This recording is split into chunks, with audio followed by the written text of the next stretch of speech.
அனைவருக்கும் வணக்கம். ஸோ திருக்குறள் அப்படிங்கிற ஒரு புது சீரியஸ் நம்ம இன்னையிலிருந்து ஸ்டார்ட் பண்ண போகிறோம். ஆல்ரெடி நமக்கு திருக்குறளை பற்றிய பெருமையாக நாம் ஏன் திருக்குறளை போற்ற வேண்டும், திருக்குறள் ஏன் மிக முக்கியமான ஒரு இலக்கியம், தமிழர்களின் அடையாளமாக திருக்குறள் எப்படி விளங்குகிறது, அந்த திருக்குறள் எப்படி கண்டெடுக்கப்பட்டது, திருக்குறளின் சிறப்புகளை முடக்க வடமொழியை சார்ந்த அறிஞர்கள் என்னென்ன முயற்சிகளை எல்லாம் எடுத்தார்கள் அப்படிங்கிறத ஏற்கனவே ஒரு வீடியோவாக உங்களுக்கு நாம் சொல்லி கொடுத்துருக்கோம். ஸோ அதன் தொடர்ச்சியாக டிஎன்பிஎஸ்சி சிலபஸில் தவிர்க்கவே முடியாத இடத்தை பிடித்திருக்கக்கூடிய அது குரூப் 4 ஆகட்டும், குரூப் 2 ஆகட்டும், குரூப் 1 ஆகட்டும், எல்லாத்துலேயுமே திருக்குறள் அப்படிங்கிறது 2 இடத்துல வரும். பொது தமிழ் எடுக்கிறவங்களுக்கு பகுதி ஆ இலக்கியத்தில் திருக்குறள் வரும். அதே மாதிரி யூனிட் 8 திருக்குறள் கேள்விகள் இல்லாமல் யூனிட் 8 கொஷின் வரவே வராது. அதனால் நீங்கள் ஈவன் குரூப் 2 குரூப் 1 நீங்கள் பொது தமிழ் எடுக்காமல் நீங்கள் ஜென்ரல் இங்கிலீஷ் எடுக்கிறீங்க, குரூப் 2 குரூப் 1 லாங்குவேஜே இல்லை அப்படின்னா கூட யூனிட் 8 திருக்குறளுடைய பார்ட் ரொம்ப ரொம்ப முக்கியம். இது எல்லாத்தையும் தாண்டி, தேர்வை தாண்டி அன்றாட வாழ்க்கைக்கு நீங்கள் பெருமையாக தினந்தோறும் கற்றுணர வேண்டிய ஒரு விஷயம். 2 வரி 7 வார்த்தை, தினந்தோறும் ஒரு திருக்குறளை தினம்தோறும் படிக்கலாம், நெஞ்சார படிக்கலாம், தப்பே இல்லை. அப்படி மிகச்சிறப்பு வாய்ந்த ஒரு திருக்குறள். நம்ம சிலபஸில் 25 அதிகாரங்கள் கொடுத்துருக்குறாங்க. அந்த 25 அதிகாரமும் திருக்குறளில் நமக்கு ரொம்ப ரொம்ப முக்கியம். தேர்வு நோக்கில் அது ரொம்ப முக்கியம். அப்போ அந்த தேர்வு நோக்கில் இந்த திருக்குறள் அப்படிங்கிற ஒரு விஷயத்தை நம்ம தினம் ஒரு அதிகாரமாக 25 அதிகாரத்தையும் 25 நாட்களில் அந்த திருக்குறளில் என்ன விதமான கேள்விகள் கேட்டாலும் உங்களால் சிறப்பாக பதில் சொல்லிட முடியும் அப்படிங்கிற வகையில் மிகச் சிறப்பான முறையில் நமக்கு திருக்குறளை அதிகாரமாக மொத்தம் 25 அதிகாரம் 250 திருக்குறளையும் நம்ம சிறப்பான முறையில் படிச்சிடணும், உங்களை படிக்க வைக்கணும், அது உங்களுக்கு உதவணும் அப்படிங்கிறதான் இதனுடைய நோக்கம். ரைட். திருக்குறள் அப்படிங்கிறது ஆகப்பெரும் உலக பொதுமறை. அந்த உலக பொதுமறையாக இருக்கக்கூடிய அந்த திருக்குறளுக்கு நம்ம 3 பிரிக்கலாம். அந்த திருக்குறள் 3 பெரும் பகுதிகளாக பிரிக்கப்பட்டிருக்கிறது. அறத்துப்பால், பொருட்பால், காமத்துப்பால் அப்படின்னு நம்ம சொல்லுவோம். ஸோ அறத்துப்பால் அறம், திருக்குறள் அறம், பொருள், இன்பம் அப்படின்னு சொல்லி 3ஆக பிரிக்கப்பட்டிருக்கிறது. அறத்துப்பாலில் எத்தனை அதிகாரங்கள் இருக்கு அப்படின்னா, அறத்துப்பாலில் மட்டும் 38 அதிகாரங்கள் இருக்கு. பொருட்பாலில் 70 அதிகாரங்கள் இருக்கு. இன்பத்துப்பாலில் 25 அதிகாரங்கள் இருக்கு. மொத்தம் 133 அதிகாரம். இந்த ஒவ்வொரு அதிகாரமும் பல்வேறு இயல்களாக பிரிக்கப்பட்டிருக்கு. அப்படி பிரிக்கப்பட்டப்ப அறத்துப்பால் அப்படிங்கிறது 4 இயல்களாகவும், பொருட்பால் 3 இயல்களாகவும், இன்பத்துப்பால் அல்லது காமத்துப்பால் அப்படின்னு சொல்லுவோம், அது 2 இயல்களாகவும் பிரிக்கப்பட்டிருக்கு. அப்படி பிரிக்கிறப்ப மொத்தம் 9 இயல்கள். அப்போ 133 அதிகாரம் இன்ட்டு 133, ஒரு அதிகாரத்துக்கு 10 திருக்குறள் வீதம், மொத்தம் 1330 திருக்குறள். இப்போ ஒட்டுமொத்தமாக நீங்கள் தமிழுக்கு அந்த திருக்குறளுக்கு பிரேக்கப் சொல்லணும் அப்படின்னா 133 அதிகாரம், 1330 குறள், 9 இயல்கள் அப்படிங்கிறதான் ரொம்ப முக்கியம். அப்போ நீங்கள் எந்த அதிகாரத்தில் எந்த பாலில் அதிகப்படியான அதிகாரங்கள் இருக்குது அப்படின்னா, பொருட்பாலில் அதிகப்படியான அதிகாரங்கள் இருக்குது. பொருட்பாலில் 70 அதிகாரங்கள் இருக்குது. அறத்துப்பாலில் 38 அதிகாரங்கள் இருக்குது. இன்பத்துப்பாலில் 25 அதிகாரங்கள் இருக்குது. இதுதான் திருக்குறளுக்கு பேசிக்கான ஒரு கிளாசிஃபிகேஷன். இந்த திருக்குறளின் சிறப்புகளை பற்றி எழுதி ஒரு நபர் சாகித்ய அகாடமி பரிசு பெற்றார். 1988 வாசே குழந்தைசாமி அப்படிங்கிற ஒரு தமிழ் அறிஞர் வாழும் வள்ளுவம் அப்படிங்கிற ஒரு புத்தகம் எழுதி அதற்காக சாகித்ய அகாடமி பரிசு பெற்றார். அப்போ இந்த திருக்குறளின் சிறப்புகள் என்ன, திருக்குறள் எப்படி கண்டெடுக்கப்பட்டது, இதனுடைய மாண்பு என்ன, எதனை கடந்து இன்னைக்கு இந்த திருக்குறள் இங்கே நின்று இருக்கிறது, திருக்குறளுக்கும் திராவிட இயக்கங்களுக்கும் என்ன தொடர்பு அப்படிங்கிறது எல்லாத்தையுமே நம்ம முன்னாடி உங்களுக்கு நான் சொல்லியிருக்கேன். கிளியர்? ரைட். அப்போ இன்னையிலிருந்து நம்ம ஒரு திருக்குறள் படிக்க போகிறோம். ஒவ்வொரு நாளும் ஒரு அதிகாரம் அப்படிங்கிற விதமாக நம்ம திருக்குறளை மிகச்சிறப்பாக படிக்க போகிறோம். முதல் அதிகாரமாக நமக்கு சிலபஸில் கொடுத்துருக்கிறது அன்புடைமை அப்படிங்கிற ஒரு அதிகாரம். அன்புடைமை. இப்போ இந்த உலகத்தின் மிக முக்கியமான ஒரு விஷயம் அன்பு இல்லைன்னா இந்த உலகத்தில் எதுவுமே இல்லை. உங்கள் மீது வைத்திருக்கும் அன்பு தான் இந்த திருக்குறளை உங்களுக்கு சொல்லித்தர வேண்டும் அப்படின்னு என்ன தூண்டுது. என் மீது நீங்கள் வைத்திருக்கும் அன்பு தான் இவர் சொல்லிக் கொடுத்தா நல்லா தான் சொல்லிக் கொடுப்பாரு, அந்த விஷயத்தை படிச்சிடலாம் அப்படின்னு உங்களுக்கு ஒரு நம்பிக்கையை கொடுக்குது. உங்கள் மீது உங்கள் பெற்றோர் வைத்திருக்கும் அன்பு தான் இத்தனை கஷ்டங்களுக்கு மத்தியிலும் உங்களை தொடர்ந்து இந்த போட்டித் தேர்வுகளை படிக்க வைக்கிறது. நீங்கள் உங்கள் பெற்றோரின் மீது வைத்திருக்கும் அன்பு தான் உங்களுக்கு இயல்பாகவே இந்த விஷயம் கஷ்டமாக இருந்தால் கூட, பிடிக்காமல் இருந்தால் கூட, இத்தனை அன்பு செலுத்தி இவ்வளோ கஷ்டப்பட்டு நம்மளை படிக்க வைக்கிறாங்களே, அவர்களுக்காகவாவது அவர்களின் அன்புக்காகவாவது நம்ம இதை படிச்சிடலாம் அப்படிங்கிற எண்ணத்தை உங்களிடத்தில் தோற்றுவிக்கிறது இல்லையா. இந்த உலகத்தில் அரக்கர்களும் இரக்க மனம் இல்லாதவர்களும் நிறைய பேர் இருந்தாலும் கூட இன்னைக்கும் இந்த உலகம் சிறப்பாக இயங்குகிறது அப்படின்னா எல்லாவற்றுக்கும் அடிப்படையாக இருக்கக்கூடியது அன்பு தான். அந்த அன்பு தான் எல்லாவற்றுக்கும் அடிப்படை. அந்த அன்பை பற்றி வள்ளுவர் அன்புடைமை அப்படிங்கிற ஒரு அதிகாரமே கொடுத்துருக்கிறாரு. அதில் 10 திருக்குறள் இருக்குது. அன்பை பற்றி, அன்பு உடையவர்களை பற்றி ஒரு 10 திருக்குறளில் எல்லா விஷயங்களையும் அவர் சொல்கிறார். அது என்னென்ன திருக்குறள், அதில் என்ன சொல்லியிருக்கிறார் அப்படிங்கிற விஷயத்தை தான் நாம் இதில் படிக்க போகிறோம். Right, okay. இப்போ இந்த முதல் திருக்குறள் அன்புடைமையில் அன்பிற்கும் உண்டோ அடைக்கும் தாள் ஆர்வலர் புன்கண்ணீர் பூசல் தரும் அப்படிங்கிறதா முதல் திருக்குறள். அன்பிற்கும் உண்டோ அடைக்கும் தாள் ஆர்வலர் புன்கண்ணீர் பூசல் தரும் அப்படிங்கிற குறள். அதுக்கு அர்த்தம் என்ன அப்படின்னா, தம்மால் அன்பு செய்யப்பட்ட ஒருவரின் துன்பத்தை காணும் பொழுது அன்புடையவரின் கண்ணில் வடியும் கண்ணீரே அவரின் உள்ளே இருக்கும் அன்பை பலரும் அறிய வெளிப்படுத்தும் அப்படின்னு சொல்றார். எளிமையாக அதோட மீனிங் என்ன அப்படின்னா, ஒரு இடத்தில் உங்கள் அன்பிற்குரிய ஒருவர் நீங்கள் பாதிக்கப்பட்டிருக்கிறார், நீங்கள் ஒரு துன்பப்படுறார். அந்த அவருடைய துன்பத்தை கண்டுவிட்டு அவர் மீது உண்மையான அன்பு உங்களுக்கு இருக்குமே ஆனால் அந்த துன்பத்தை பார்த்து விட்டு உங்களால் அவர் மீது நீங்கள் வைத்திருக்கும் அன்பை கட்டுப்படுத்த முடியாது. ஐயோ, கூட்டத்தில் இருக்கிறோம், நம்ம அன்பை காட்டிடக்கூடாது, யாருக்கும் இது தெரிஞ்சிடக்கூடாது, நாம் அவரை நேசிக்கிறோம் என்கிற விஷயம் வெளியில் தெரிஞ்சிடக்கூடாது அப்படிலாம் நீங்கள் நினச்சிட்டு போனால் கூட அப்படி இருக்க முடியாது. எப்படி இருக்க முடியாதுன்னு சொல்கிறார் வள்ளுவர் அப்படின்னா, ஆர்வலர் புன்கண்ணீர் பூசல் தரும் அப்படின்னு சொல்கிறார். அன்பை அடைச்சி வைக்கிறதுக்கு தாள் இருக்கா? தாழ்பால் போட்டு நீங்கள் உங்கள் அன்பை அடைத்து வைத்து விட முடியுமா? அன்பிற்கும் உண்டோ அடைக்கும் தாள் அப்படிங்கிறார். அன்பை ஒரு தாள் போட்டு அடைத்து விட முடியுமா? தாழ்பால் போட்டு அடைத்து வைத்து விட முடியுமா? முடியாது. அப்படி நீங்கள் முடியுமான்னு கேட்டு அவரே மறைமுகமாக சொல்கிறாரு, முடியாது. ஏன் அப்படின்னா, ஆர்வலர் புன்கண்ணீர் பூசல் தரும். புன்கண்ணீர் அப்படின்னா அன்புடையவரின் துன்பத்தை கண்டு பெருகும் கண்ணீர் அப்படின்னு அர்த்தம். இந்த புன்கண்ணீர் அப்படிங்கிற வார்த்தை துன்பம் கண்டு பெருகும் கண்ணீர், துன்பம் கண்டு பெருகும் கண்ணீர் அப்படின்னு அர்த்தம். அன்பு உடையவர், தம்மால் அன்பு செய்யப்பட்டவர் துன்பப்படும் பொழுது அந்த துன்பத்தை காண சகிக்காது நம் கண்ணில் பெருகிற கண்ணீர் இருக்குல்ல, அதுக்கு பேர் தான் புன்கண்ணீர். துன்பம் கண்டு பெருகும் கண்ணீர். பூசல் அப்படின்னா கலங்குதல் அப்படின்னு அர்த்தம். அந்த புன்கண்ணீர் பூசல் தரும், கலங்கிரும் உங்கள் கண்ணில் இருந்து. ஆர்வலர் அப்படின்னா அன்புடையவர் அப்படின்னு அர்த்தம். அப்போ அன்பிற்கும் உண்டோ அடைக்கும் தாள், இல்லை, அன்பை ஒரு தாழ்பால் போட்டு அடைத்து வைக்க முடியாது. எப்படி, ஏன் அடைத்து வைக்க முடியாது? அந்த அன்புடையவர், அந்த ஆர்வலர் புன்கண்ணீர் பூசல் தரும். நீங்கள் அந்த அன்புடையவர் துன்பப்படும் பொழுது அதை கண்டு உங்கள் கண்கள் கலங்கி அந்த துன்பம் கண்டு கண்ணீர் பெருகும். அந்த கண்ணீர் உங்களுக்கு அவர் மீது இருக்கிற அன்பை இந்த உலகம் அறிய செய்துவிடும். அதனால் அன்பை உங்களால் அடைத்து வைக்க முடியாது அப்படின்னு சொல்கிறார். அவ்வளோதான். ரைட். அப்போ இந்த குறளிலிருந்து நீங்கள் எந்த கேள்வி கேட்டாலும் உங்களால் ஆன்சர் எழுதிட முடியும். அன்பிற்கும் உண்டோ அடைக்கும் தாள் ஆர்வலர் புன்கண்ணீர் பூசல் தரும். இது குறள். இதில் ஒரு வரியை விட்டுட்டு ஒரு வார்த்தை என்னன்னு கேட்கலாம், ஒரு வார்த்தையோட அர்த்தம் என்னன்னு கேட்கலாம், இந்த குறள் முழுவதும் சொல்லக்கூடிய அர்த்தம் என்னன்னு கேட்கலாம், கீழே 4 விளக்கங்களை கொடுத்துட்டு இந்த குறளுக்கு பொருத்தமில்லாத விளக்கம் என்ன அப்படின்னு கேட்கலாம். எப்படி கேட்டாலும் நம்மளால் ஆன்சர் பண்ணிட முடியும். ஸோ அன்பை அடைத்து வைக்க முடியாது. இது அப்படியே சிம்பிள். இங்கே இருக்கிற தமிழ் சினிமாவின் பாதி படங்கள் இருக்கக்கூடிய மிகச்சிறந்த ரொமான்ஸ் சீன்ஸ் எல்லாம் இந்த குறளை அடிப்படையாக வைத்து எடுக்கப்பட்டது தான்.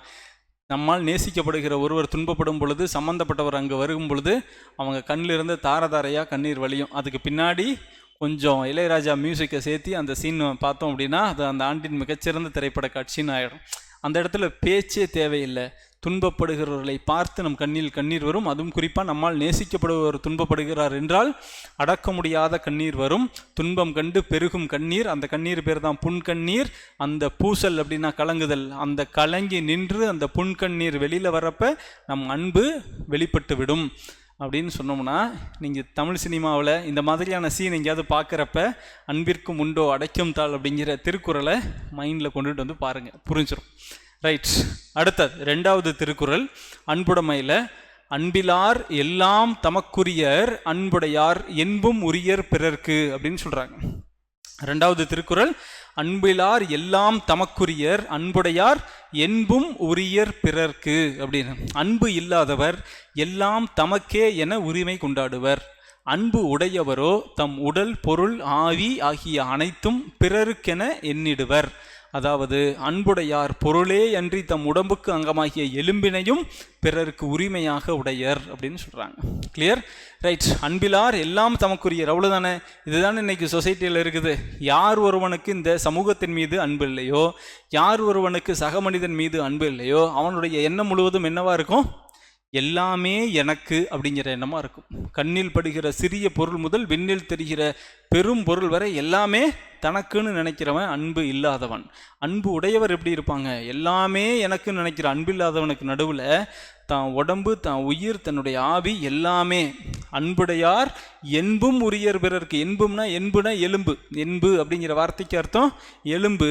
தன்னுடைய எலும்பு கூட, எலும்புனா எலும்பு நேரடியாக உதவாது. தன்னுடைய அந்த எலும்பால் பொருத்தப்பட்டு இருக்கிற, எலும்பால் உருவாக்கப்பட்டு இருக்கிற இந்த உடல், பொருள், ஆவி எல்லாமே பிறர்க்கு உரியது. அது யாருக்கேனும் பயன்பட்டால் நான் மகிழ்ச்சி அடைவேன் அப்படின்னு சொல்றவர் அன்பு உடையவர் அப்படின்னு அர்த்தம். அப்ப அன்பிலார் எல்லாம் தமக்குரியர். அன்பு இல்லாதவன் எல்லாமே தனக்குன்னு நினைப்பான். அன்பு உடையவன் தன்னுடைய உடல், பொருள், ஆவியை கூட பிறருக்கு பயன்படுத்தும், அது ஏதோ ஒரு வகையில் பயன்படுத்தணும்னு நினைப்பாங்க. நீங்கள் இதுக்கு ஒரு பெஸ்ட் எக்ஸாம்பிள், இன்றைக்கி தமிழ்நாட்டில் பெரிய விபத்துகள் நடந்து மூளைச்சாவடைகிற எத்தனையோ பேர் அவர்களுடைய உறுப்புகளை அந்த அன்புக்குரிய பெற்றோர்கள், பிள்ளையை பறிகொடுத்த பெற்றோர்கள், பெற்றோரை பறிகொடுத்த பிள்ளைகள் அந்த இடத்துல நின்று அவங்க என்ன நினைக்கிறாங்க?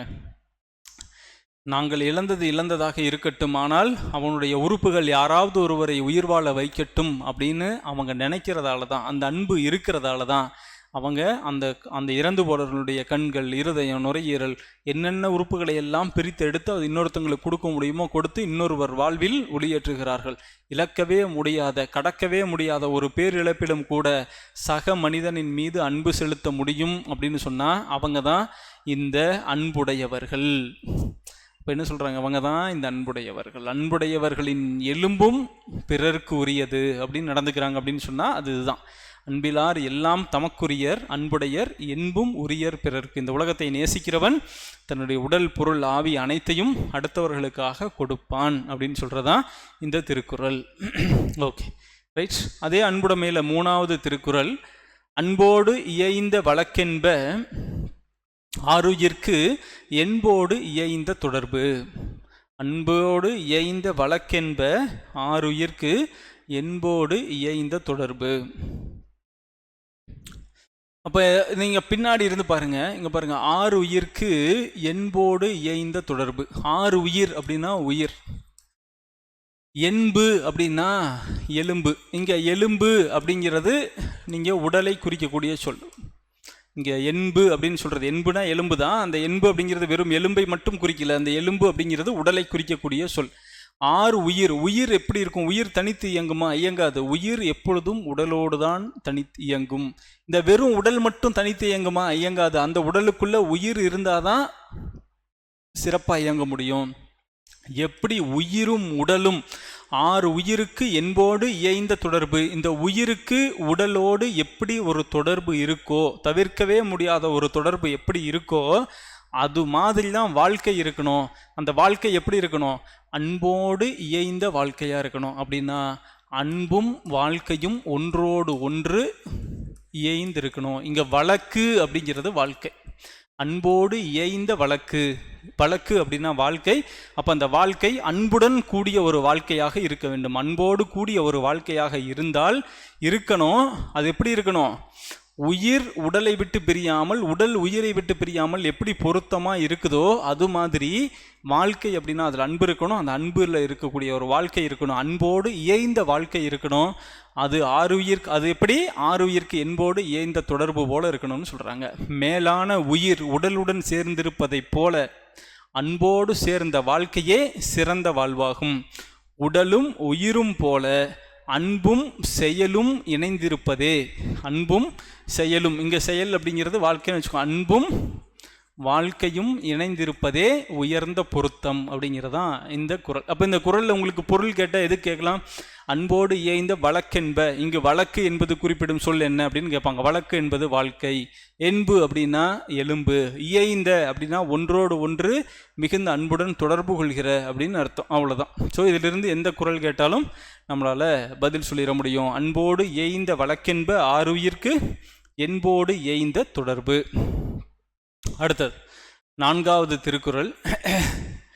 அன்பு ஈனும் ஆர்வம் உடைமை அது ஈனும் நண்பென்னும் நாடாச்சிறப்பு அப்படிங்கிறது 4வது திருக்குறள். அன்பு ஈனும் ஆர்வம் உடைமை அது ஈனும் நண்பென்னும் நாடாச்சிறப்பு அப்படின்னு சொல்கிறோம்.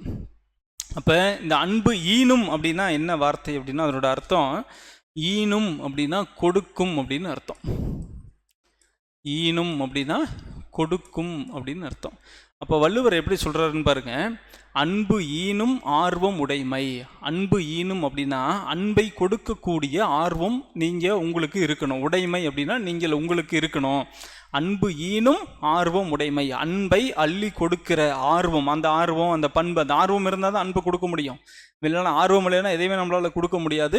அன்பை கொடுக்கக்கூடிய ஆர்வம் உங்களுக்கு இருந்துச்சுன்னா, அன்பு ஈனும் ஆர்வம் உடைமை அது இருந்துச்சுன்னா அது ஈனும் நண்பென்னும் நாடாச்சிறப்பு. அந்த பழக்கம், அந்த அன்பை கொடுக்கிற அந்த தகுதி, அந்த ஒரு தகுதி உங்ககிட்ட இருந்துச்சுன்னா அது உங்களுக்கு என்ன கொடுக்கும்? அது ஈனும், அது உங்களுக்கு கொடுக்கும் நண்பென்னும் நாடாச்சிறப்பு. நண்பு அப்படின்னா நட்பு அப்படின்னு அர்த்தம். நண்பு அப்படின்னா நட்பு. நாடாச்சிறப்பு அப்படின்னா தேடி பெற முடியாத சிறப்பு. நாடாச்சிறப்பு அப்படின்னா தேடி பெற முடியாத சிறப்பு அப்படின்னு அர்த்தம். அப்போ அன்பை கொடுக்க வேண்டும் அப்படிங்கிற ஆர்வம் உங்களுக்கு இருந்துச்சு அப்படின்னா அந்த ஆர்வம் உங்களுக்கு என்ன கொடுக்கும்? தேடி பெறவே முடியாத மிகச்சிறந்த நட்பு என்னும் தகுதியை உங்களுக்கு அது கொண்டுட்டு வந்து சேர்க்கும். அப்படின்னா ரொம்ப சிம்பிள். நீங்கள் 4 பேர்த்துக்கிட்ட சிரித்து பேசினா இன்னும் 4 பேர் உங்ககிட்ட சிரித்து பேசுவான். 4 பேருக்கு நீங்கள் உதவணும்னு நீங்கள் நினச்சிங்கன்னா இன்னும் 4 நன்கு ஆபத்தில் உதவக்கூடிய 4 நல்ல நண்பர்களை உங்களுக்கு கொண்டுட்டு வந்து அது சேர்த்தோம். அதை தான் வள்ளுவர் சொல்கிறாரு, அன்பு ஈனும் ஆர்வம் உடைமை. அன்பை கொடுக்கக்கூடிய ஆர்வம் உங்களுக்கு இருக்குமானால் அந்த ஆர்வம் உங்களுக்கு திரும்ப என்ன கொடுக்கும்? தேடி பெறவே முடியாத மிகச்சிறந்த செல்வமான மிகச்சிறந்த நண்பர்களை உங்களுக்கு கொடுக்கும். அது ஈனும் நண்பென்னும் நாடாச்சிறப்பு அப்படின்னு சொல்கிறார். அவ்வளோதான், ரைட். அதனோட மீனிங், குடும்பம் உறவு என்பாரிடத்து கொள்ளும் அன்பு உலகத்தவரிடமெல்லாம் உறவு கொள்ளும் வெறுப்பை உண்டாக்கும், அதுவே அனைவரையும் நட்பையும் சிறப்பையும் உண்டாக்கும். இது நேரடியான பொருள். அப்போ இந்த பொருள் உங்களுக்கு புரிஞ்சிருச்சு அப்படின்னா இதிலிருந்து என்ன வேணாலும் கேட்கலாம். ஈனும் அப்படின்னா கொடுக்கும் அப்படின்னு அர்த்தம். நண்பு அப்படின்னா நட்புன்னு அர்த்தம். நாடா சிறப்பு அப்படின்னா தேடி பெற முடியாத சிறப்பு அப்படின்னு அர்த்தம். அதனால் அன்பீனும் ஆர்வம் உடைமை அது ஈனும் நண்பென்னும் நாடா சிறப்பு அப்படிங்கிறது 4வது திருக்குறள். அன்புடைமையில் 5வது திருக்குறள், அன்புற்று அமர்ந்த வழக்கென்ப வையகத்து இன்புற்றார் எய்தும் சிறப்பு. அன்புற்று அமர்ந்த வழக்கென்ப வையகத்து இன்புற்றார் எய்தும் சிறப்பு. இந்த உலகில் இன்பமாக வாழும் சிறப்பு பெற்றவர்கள் யாரு அப்படின்னு கேட்டா வையகத்து. இப்போ ரிவர்ஸ்ல பாருங்க, இதைய வையகத்து இன்புற்றார் எய்தும் சிறப்பு. இந்த வையகத்தில் இன்பமுடன் நல்ல மகிழ்ச்சியுடன் சிறப்பான ஒரு வாழ்க்கையை வாழ்கிறார்கள் அப்படின்னு இந்த வையகத்தில் இன்புற்றார் எய்தும் சிறப்பு. இந்த வையகத்தில் சிறப்பாக வாழக்கூடிய மக்கள் அந்த சிறப்பை எய்துவதற்கு காரணம் என்ன அப்படின்னா அன்புற்று அமர்ந்த வழக்கென்ப அப்படின்னு சொல்கிறாங்க. வழக்கு அப்படின்னா வாழ்க்கை, வழக்கு அப்படின்னா வாழ்க்கை. அன்புடன் கூடிய ஒரு வாழ்க்கை முறையை அமைத்து கொண்டவர்கள் தான் இந்த வையகத்தில் இன்பத்துடன் சிறப்புடனும் வாழ்கிறார்கள் அப்படிங்கிறது அதனோட மீனிங். இவ்வுலகில் இன்பமாக வாழும் சிறப்பு பெற்றவர்கள் அன்புடன் வாழ்க்கை நடத்துபவர்களே ஆவார்கள்.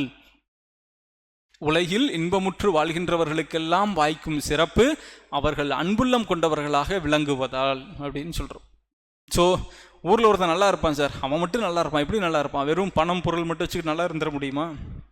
எல்லோராலும் நேசிக்கப்படுகிற மனிதனாக, எல்லோரையும் நேசிக்கும் மனிதனாக இருந்தால்தான் அவன் சிறப்பாக வாழ முடியும். ஒருவன் அனைவராலும் நேசிக்கப்படுகிறான் அப்படின்னா அவன் எல்லோரையும் நேசிக்கிறான் அப்படின்னு அர்த்தம். அப்போ சிறப்புடன் இந்த வையகத்துள் இன்புற்றார் எய்தும் சிறப்பு. வையகத்தில் ஒரு மனிதன் சிறப்புடன் இன்புற்று வாழ்கிறான் என்று சொன்னால் அதற்கு காரணம் அவனுடைய வாழ்க்கையை அன்புடன் கூடிய வாழ்க்கையாக அவன் அமைச்சுக்கிறான் அப்படின்னு அர்த்தம். அப்போ இதில் சொற்பொருள் அப்படின்னா வழக்கு என்பது வாழ்க்கை, வையகம் அப்படின்னா உலகம், வையகம்னா உலகம், வழக்குனா வாழ்க்கை அப்படிங்கிறது இதில் இருக்கிற முக்கியமான சொற்பொருள்.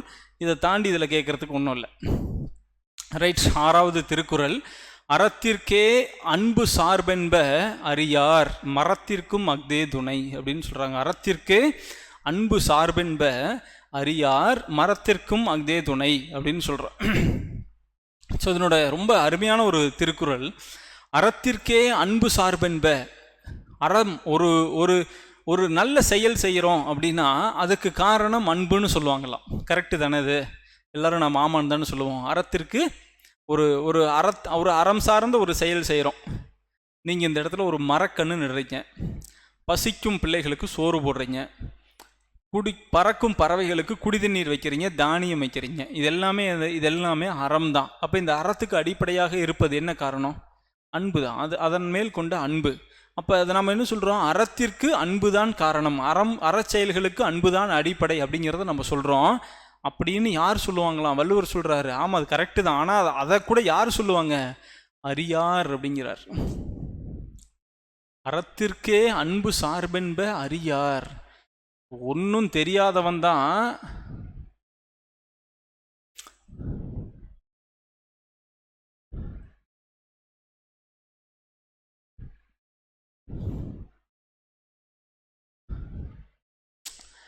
ரைட்.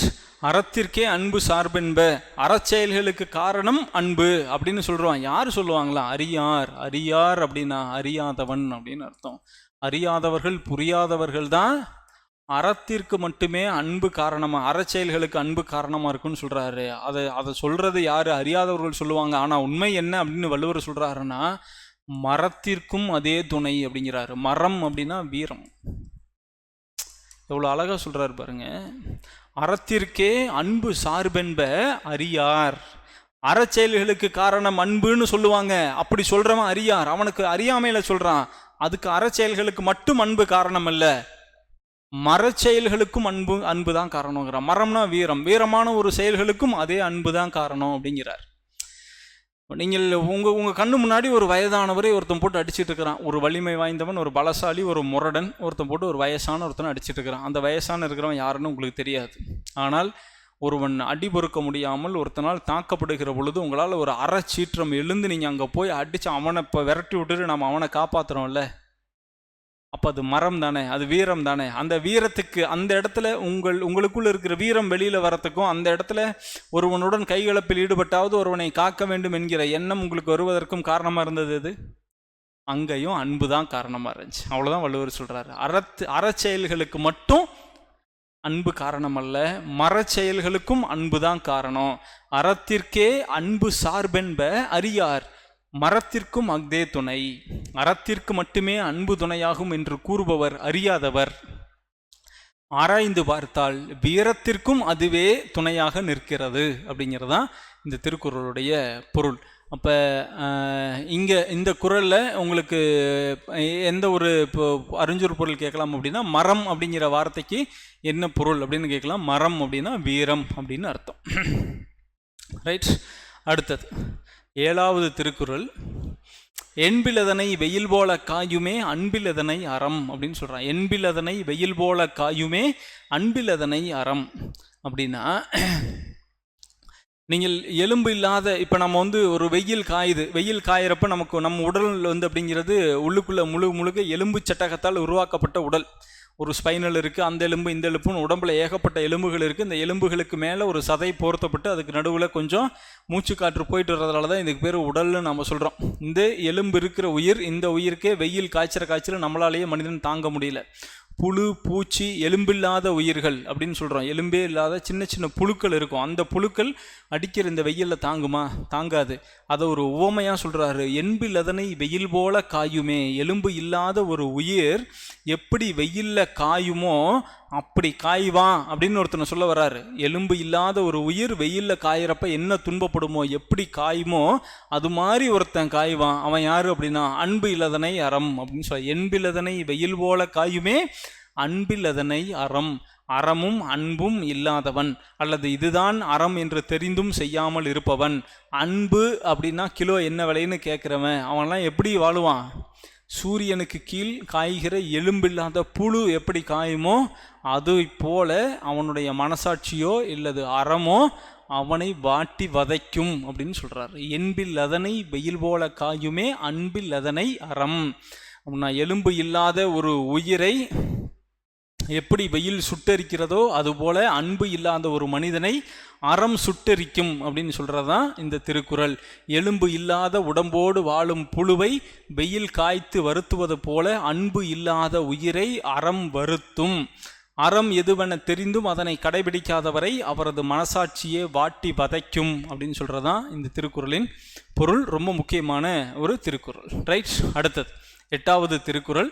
அன்பகத்தில்லா உயிர் வாழ்க்கை வன்பார்க்கன் வற்றல் மரம் தளிர்த்தற்று. அன்பகத்தில்லா உயிர் வாழ்க்கை வன்பார்க்கன் வற்றல் மரம் தளிர்த்தற்று அப்படின்னு சொல்றோம். அப்படின்னா அதுக்கு மீனிங் என்ன அப்படின்னா, அன்பகத்தில்லா உயிர் வாழ்க்கை வன்பார்க்கன். வன்பார்க்கன் அப்படின்னா அதனோட மீனிங் கடுமையான பாலை நிலத்தில் அப்படின்னு அர்த்தம். வன்பார்க்கன் அப்படின்னா மிக கடுமையான ரொம்ப கொடுமையான ஒரு பாலைவன நிலம், பாலை நிலம் அப்படின்னு அர்த்தம். அப்போ அதனோட மீனிங் என்ன? கடுமையான பாலை நிலத்தில் நீர் இல்லாமல் காய்ந்து போன மரம் தளிர்விடுவதில்லை. அதுபோல நெஞ்சில் அன்பு இல்லாதவனின் வாழ்க்கை செழித்துவங்குவது இல்லை. அகத்தில் அன்பு இல்லாமல் வாழும் இந்த உயிர் வாழ்க்கை வளமற்ற பாலை நிலத்தில் பட்ட மரம் தளிர்த்தார் போன்றது அப்படின்னு சொல்கிறான். பாலைவனம் நாட்டில் நல்ல தண்ணீர் இருக்கிற இடத்துல இருக்கிற மரமே பட்டு போச்சு அப்படின்னா உயிர் பெறாது. ஆனால் வறண்ட பாலை நிலத்தில் ஒரு தாவரம் ஒரு மரம் பட்டு போயிடுச்சு அப்படின்னா அது மீண்டும் தளிர்ப்பதற்கு வாய்ப்பே இல்லை. அதுபோல நெஞ்சில் அன்பு இல்லாதவனுடைய வாழ்க்கை எந்த வகையிலும் செழித்துவங்கவே ஓங்காது, வாழ்க்கை செழிக்காது அப்படின்னு சொல்றது. அன்பகத்து இல்லா உயிர் வாழ்க்கை. இதை நீங்க ரெண்டா பிரிக்கலாம். அன்பகத்து அப்படின்னா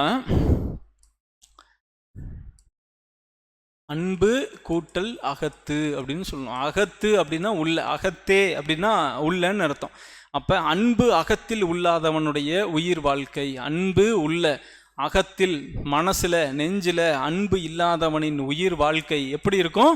வன்பார்க்கன் வற்றல் மரம் தளிர்த்தற்று. வன்பார்க்கன் அப்படின்னா வறண்ட பாலைவனத்தில் வறண்டு போன ஒரு மரம் தளிர்க்காததை போலதான் அகத்தில் அன்பு இல்லாதவனின் உயிர் வாழ்க்கை அமையும் அப்படின்னு சொல்றார். அப்போ இதில் உங்களுக்கு அறிஞ்சூர் பொருளாக கேட்கணும் அப்படின்னா என்ன கேட்கலாம்? வன்பார்க்கன் அப்படின்னு என்னன்னு கேட்கலாம். வன்பார்க்கன் அப்படின்னா கடுமையான பாலைவன நிலத்தில் அப்படின்னு, வற்றல் அப்படின்னா காய்ந்து போன அப்படின்னு அர்த்தம். ஸோ இதுதான். அப்போ மனதில் அன்பு இல்லாதவனின் வாழ்க்கை பாலைவனத்தில் காய்ந்து போன ஒரு மரம் போல இருக்கும் அப்படின்னு சொல்றாரு இந்த திருக்குறள்ல. அடுத்தது, புறத்துறுப்பு எல்லாம் எவன் செய்யும் யாக்கை அகத்துறுப்பு அன்பில் அவர்க்கு அப்படின்னு சொல்றார். புறத்துறுப்பெல்லாம் எவன் செய்யும் யாக்கை அகத்துறுப்பு அன்பில் அவர்க்கு அப்படின்னு சொல்றோம். ஸோ இந்த இவ்வளவு பெரிய உடல் இருக்கு, 6 அடி உயரம் இருக்கிறோம். 6 அடி உயரத்தில் அன்பு, கை, காலு, கண்ணு, காது, மூக்குன்னு இவ்வளவு புற உறுப்புகள் இருக்கு. ஆனால் என்னுடைய மனதில் அன்பு இல்லை என்று சொன்னால், என்னுடைய உள் நெஞ்சில் அன்பு இல்லை, யாரையும் நேசிக்கும் தன்மை இல்லை, ஒரு துளி கூட அன்பு இல்லை என்று சொன்னால் இவ்வளவு புற உறுப்புகள் இருந்தும் ஒன்றும் புண்ணியம் அல்ல, எதுக்கும் உதவாது அப்படின்னு சொல்றதுதான் இந்த திருக்குறள். புறத்துறுப்பெல்லாம் எவன் செய்யும் யாக்கை அகத்துறுப்பு அன்பில் அவர்க்கு அப்படின்னு சொல்ற. உடம்பின் அகத்து உறுப்பாகிய அன்பு இல்லாதவர்களுக்கு உடம்பின் புறத்து உறுப்புகள் இருந்து எல்லாம் என்ன பயன் செய்யும்? அன்பு என்னும் அகத்துறுப்பு இல்லாதவர்களுக்கு புறத்துறுப்புகள் அழகாக இருந்து என்ன பயன்பா? இல்லை எவ்வளவு நீங்கள் அப்போ உண்மையான அழகு எங்கிருந்து வருது? வெளியில் இருக்கிற புறத்துறுப்புகள் இல்லை, புறத்துறுப்புகளினால் வருவது அல்ல அழகு. உங்களின் அகம் அழகாக இருக்கிறதா? நீங்கள் அன்புடையவர்களாக இருக்கிறீர்களா? அன்புடைய மனிதர்களாக நீங்கள் இருந்தால் உங்களுக்கு எல்லாமே கிடைக்கும். அந்த அகத்தில் அன்பு இல்லாதவனுக்கு புறத்தில் என்ன உறுப்புகள் இருந்தாலும், புறத்துறுப்புகள் எவ்வளவு அழகாக இருந்தாலும் உங்களுக்கு ஒரு பயனும் இல்லை அப்படின்னு சொல்றதான் இந்த திருக்குறள். அப்போ இதில் அறிஞர் பொருளாக கேட்குறாங்க அப்படின்னா என்ன கேட்கலாம்? புறத்துறுப்பு, புறம் அப்படின்னா வெளியே அப்படின்னு அர்த்தம். புறத்துறுப்புல புறம் அப்படின்னா வெளியே. எவன் செய்யும் அப்படின்னு சொன்னா அதனோட மீனிங் என்ன செய்யும் அப்படின்னு அர்த்தம். யாக்கை அப்படின்னா உடம்பு அப்படின்னு அர்த்தம். ரைட். இதெல்லாம் இதுல கேட்கக்கூடிய அறிஞ்சோர் பொருளாக கேட்கலாம். எவன் செய்யும் அப்படின்னா என்ன செய்யும் அப்படின்னு அர்த்தம். எவன் செய்யும் அப்படின்னா என்ன செய்யும். புறத்துறுப்பு அப்படின்னா புற உறுப்பு. யாக்கை அப்படின்னா உடல், யாக்கை அப்படின்னா உடல். அகத்துறுப்பு அப்படின்னா அக உறுப்பு. இங்கே அகத்துறுப்பு அப்படின்னா அகம். அகம்னா நம்ம மனசுக்குள் அன்பு இல்லாதவர்களுக்கு புறத்தில் என்ன உறுப்புகள் இருந்தும் ஒன்றும் புண்ணியம் இல்லை அப்படின்னு சொல்றதான் இந்த திருக்குறளோட மீனிங்.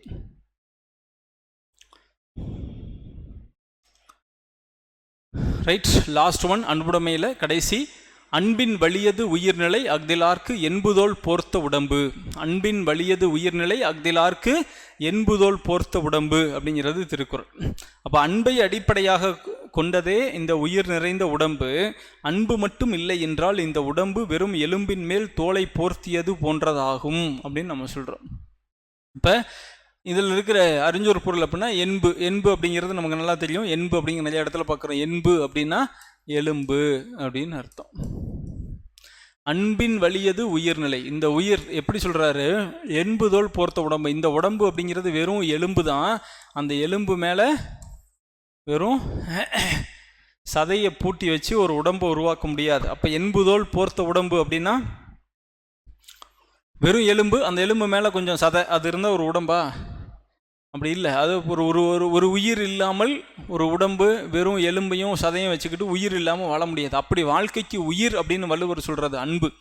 ஒருவேளை உனக்கு அன்பு இல்லை அப்படின்னு சொன்னால் அன்பின் வலியது உயிர்நிலை. அன்பால் உருவாக்கப்பட்டது தான் வாழ்க்கை. அந்த அன்பு இல்லை அப்படின்னா அஃதிலார்க்கு அப்படின்னா அந்த அன்பு இல்லாதவர்களுக்கு என்புதோல் போர்த்த உடம்பு. அப்போ அந்த அன்பு இல்லாதவர்களுக்கு உயிர் இருப்பதாகவே கருதப்பட மாட்டாது. வெறும் எலும்புக்கு மேலே தோலை போற்றி வச்சிருக்கிற ஒரு ஜடமாக தான் நாங்கள் நினைப்பேன் அப்படின்னு சொல்கிறாரு வள்ளுவர். அன்பின் வலியது உயிர்நிலை. அன்பால் ஆனது தான் உயிர்நிலை. அது இல்லாதவர்களுக்கு வெறும் என்புதோல், வெறும் எலும்பை போர்த்திய ஒரு தோல் மட்டும்தான் இருக்குது அப்படிங்கிறதா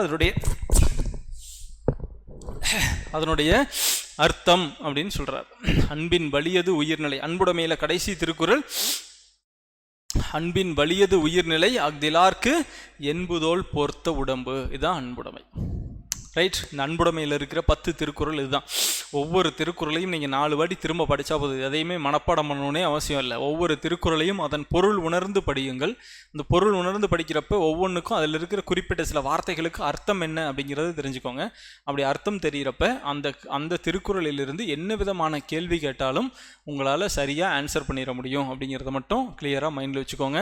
அதனால் சிறப்பாக பண்ணிடலாம். திருக்குறளை பார்த்து யாரும் பயப்பட வேண்டாம். இங்கிலீஷ் மீடியம் ஸ்டூடெண்ட்ஸ் இருந்தால் கூட உங்களுக்கு இந்த விளக்கம் போதுமானதாக இருக்கும். இந்த பொருள் உங்களுக்கு புரிஞ்சிருக்கும் நான் நம்புகிறேன். உங்களுக்கு புரிஞ்சுது அப்படின்னா ஆமாம் எங்களுக்கு இது புரிஞ்சுது. இங்கிலீஷ் மீடியம் ஸ்டூடெண்ட்ஸ் இதை பார்க்குறீங்க, உங்களுக்கு இது புரியுது, இது தெளிவாக இருக்குது அப்படின்னா எஸ் உங்களுக்கு புரிஞ்சுதுங்கிற விஷயத்த சொல்லுங்கள். இது உங்களுக்கு எந்த அளவுக்கு பயனுள்ளதாக இருந்துச்சு அப்படிங்கிறத சொல்லுங்கள். அதை நாங்களும் தெரிஞ்சுக்கிறோம். தொடர்ந்து இந்த திருக்குறளுக்கு 25 அதிகாரமும் தொடர்ந்து உங்களுக்கு நடத்துவதற்கு அது எங்களுக்கும் ஒரு ஊக்கமாக இருக்கும். அந்த விஷயம் உங்களுக்கும் பயனுள்ளதாக இருக்கும். ஸோ திருக்குறள் அப்படிங்கிறது வெறும் தேர்வு நோக்கில் படிப்பதற்காக மட்டுமல்ல. தமிழனின் உயர்வை, தமிழனின் நெறியை, தமிழனின் சிறப்பை ஊரறிய உலகம் அறிய உயர்த்தி சொன்ன ஒரு உன்னதமான இலக்கியம் திருக்குறள். 14 கீழ்கணக்கு நூல்களில் முதன்மையான நூல் அப்படின்னு நம்ம சொல்லுவோம் திருக்குறளை. இப்போ திருக்குறளை படிப்பது அப்படிங்கிறது கடமைக்கு படிக்கிறதில்ல, படிப்பதே நம் கடமை அப்படிங்கிற மனநிலையில் அதை நம்ம படிக்கணும். அது நிச்சயமாக நம் வாழ்க்கையை உயர்த்தும். உறுதியாக தேர்வில் நம் நிலையை உயர்த்தும். வாழ்த்துக்கள்.